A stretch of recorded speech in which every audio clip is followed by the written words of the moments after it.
Bueno, señores y señoritas, al final ha llegado el gran día y antes de nada, antes de continuar, quería dejaros por aquí o por aquí el minuto exacto en el cual veréis la moto terminada, ¿vale? Por si no queréis verme a mí hablando y dar este pequeño discurso o como queráis llamarlo.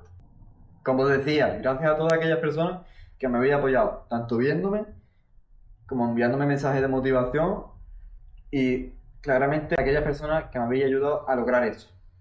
Bueno, sin mucho más que decir, os dejo con esto. Disfrutad del vídeo.